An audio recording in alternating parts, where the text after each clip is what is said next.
Hi everyone, this is Angel for 52 Framework. I wanted to go over the form framework that we've added in this version, which is really nice. So let's go into the page, and you notice that there's two types of forms. There's a dual column form, which has the label on the left and the input on the right, or a single column example where you have the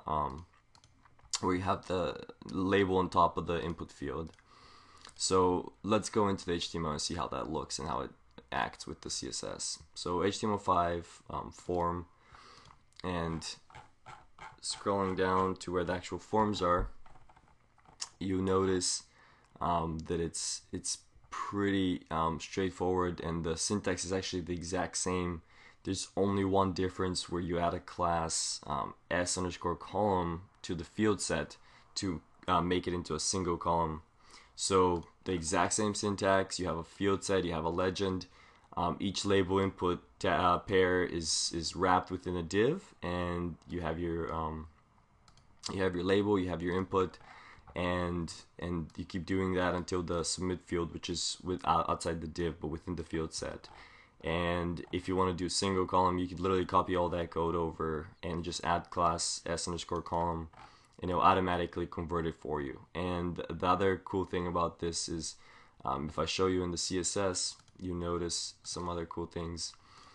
So the way it works is that it's completely fluid, because we're using percentages. So your form could literally be it could be 1,000 pixels or 200 pixels wide, and it will work completely perfectly with your label, whether it's a two column or a single column. We've spent a lot of time working with forms, so we feel like we have it down. And here you can customize, of course, your submit button, how it looks, and you can customize pretty much anything else you're interested in customizing. And you notice how simple the code is to make it into a single column.